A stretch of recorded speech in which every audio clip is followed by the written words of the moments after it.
God is good. God is good all the time. I know you say that is his nature. And even at a time like this, let's not forget our God is there and our God is still good.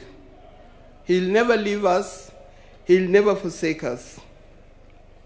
I want to begin by thanking the people of Kenya, the people of Africa, and the citizens of the world who have joined to help me bury my husband, the father of my 4 children, Right Honorable Raila Odinga. I never imagined that this would fall on me to lead the family and the world in burying Raila. I hoped it would be the other way around. With pain, without lamentation, I accept the will of God. I want to thank the President of the Republic of Kenya, His Excellency, Dr. William Samoei Ruto, and the government for going out to accord my husband, our father, Right Honorable Raila Odinga, such a dignified send-off. Indeed, in this part of the world, we've never seen something like this. We've never seen a dignified send-off like what we see here in Bondo. Mr. President, thank you very much for according Raila this kind of send-off. Mr. President, my family is grateful to you for being a man of his word and a man who stands with friends after committing yourself to do so. Thank you. I want to thank the leaders of Kenya. I was looking around and said, whose name do I mention? But all of you are being very close to Raila. When I look back, I see people who are very close to Raila as friends and colleagues in the life of Kenya. I want to thank specifically former President Uhuru Kenyatta. He's a true friend. He stood by us.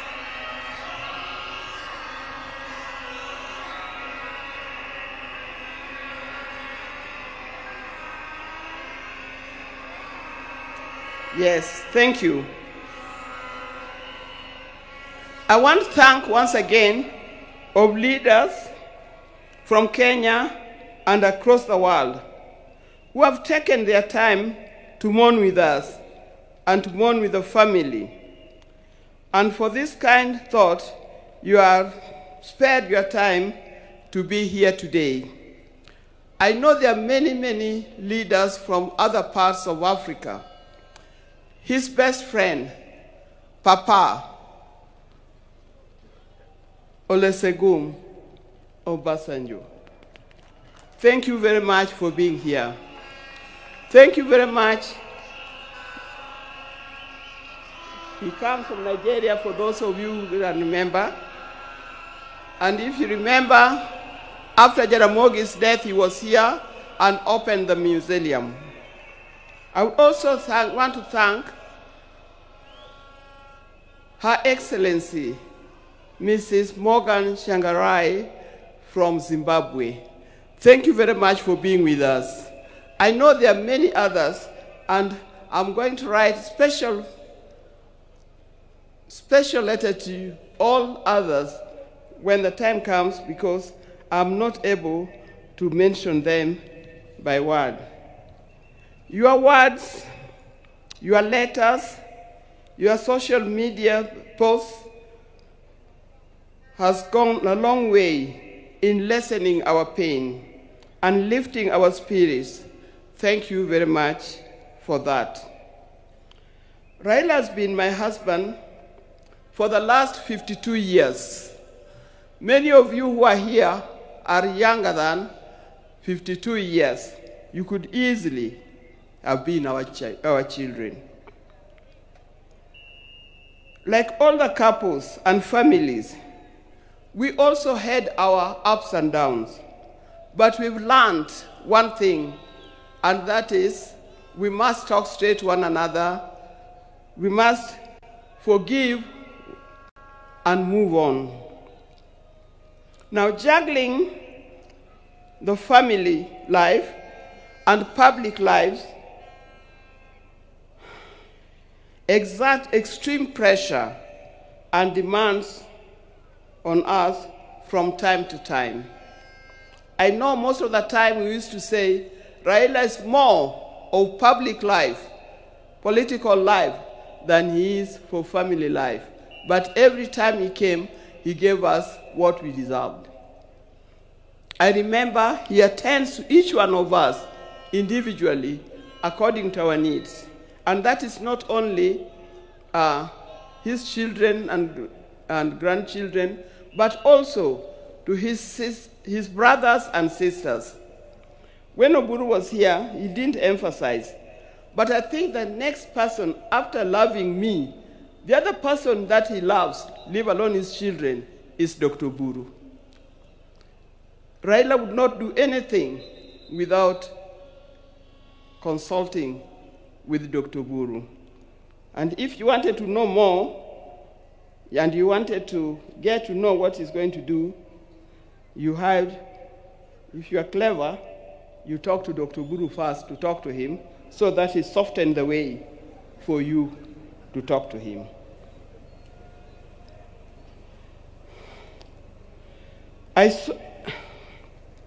Through all this, what remained unchanged was our commitment to each other. On our belief that he had seen through and vows, and we made each other at the start. It worked for us. It was through the tumultuous years of detention, years of exile, and decades of commitment to the people of Kenya and the people of Africa. The detention years and years in this exile tested our family in a way only the family can appreciate. It was not easy. But all the time, when he was away, either in detention or in exile, I knew he would always come back. This time,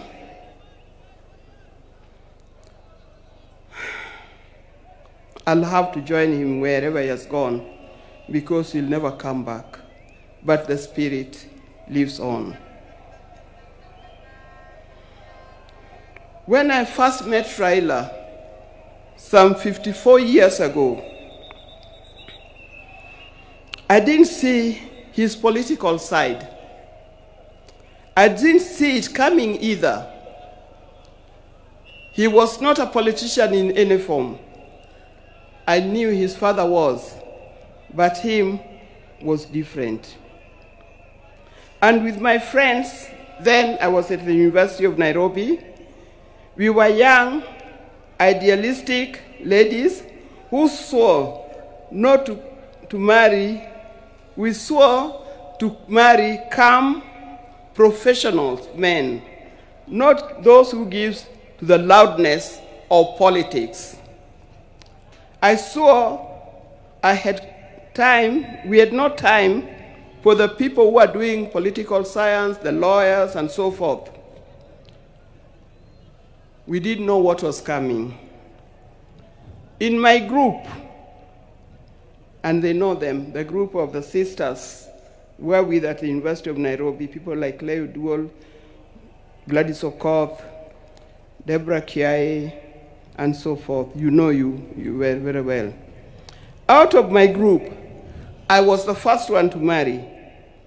I married an engineer, a man of calm demeanor and reflective character. They all congratulated me because of that. Little did I know I was marrying a political engineer who would proceed to make engineering of Kenya his lifelong project. I didn't know.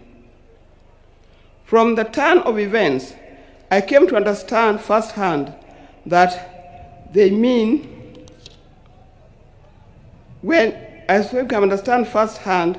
the meaning of still waters runs deep. He was a calm person, but as we lived, I realized he was a deep thinker of a different kind.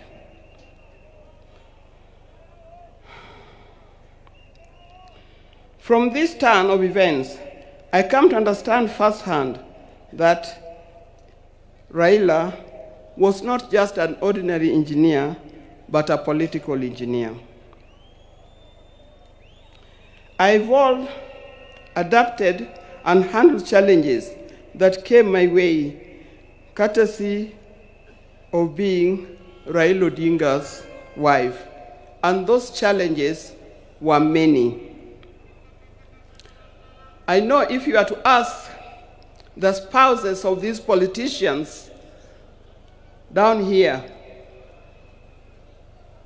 they'll tell you the challenges are many and not easy to cope with. I learned that if you're a spouse or politician, inherit his friends, but don't inherit his enemies.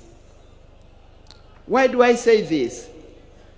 Because you'll be standing there, you'll be sitting there at home, thinking so-and-so is an enemy of my husband, because he belongs to a different political party, or he comes from a different area. I tell you, you will be wrong. Don't inherit in his enemies, because tomorrow you'll find that those people that you thought were his enemies are his best friends, and you'll be left out. Be careful when you are handling his friends.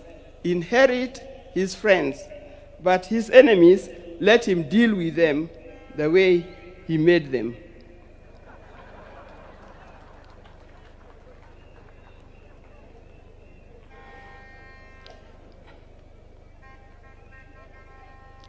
After going through it all, I had a chance to marry. If I had a chance to marry him, I would marry him again. I would be happy to do it. But this time, I would marry him knowing I'm marrying a politician, not just an engineer only.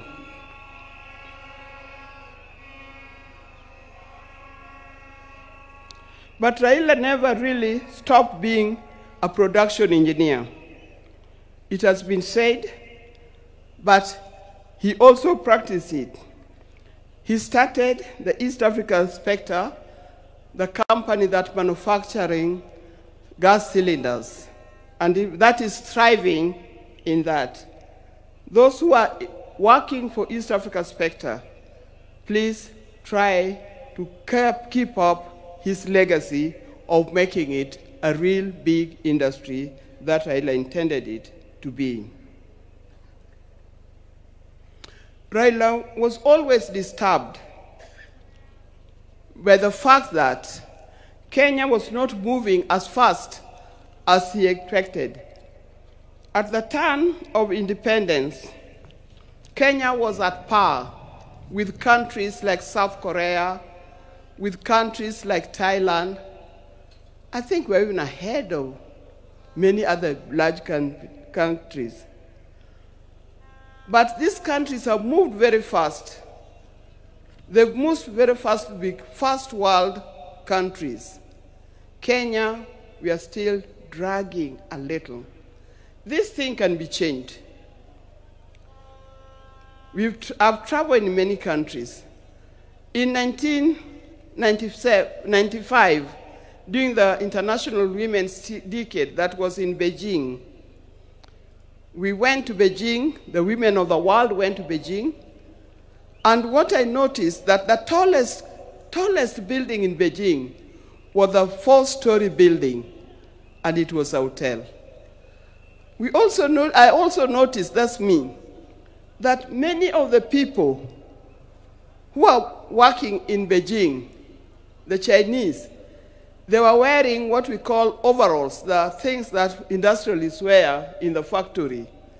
They were either yellow, red, blue, green, or any other. And everybody was moving in a rickshaw. Go to Beijing today, you can see a different world. It can be done. Even in Kenya, we can change it. With hard work, determination, focus, we can change our country. And as I'm talking here, I know we have leaders here. Please focus in changing the country. Let's not seek leadership to enrich ourselves. Let's not seek leadership to acquire wealth for ourselves, but acquire wealth for Kenya and acquire wealth for our generation to come.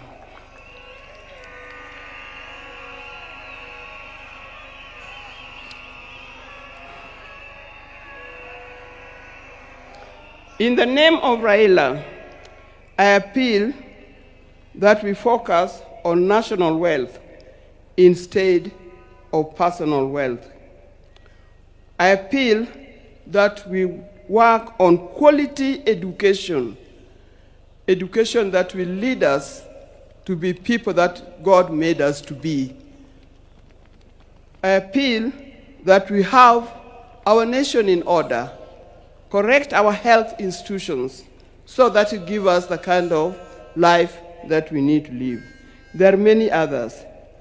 Dear Kenyans, today I surrender Raila to friends,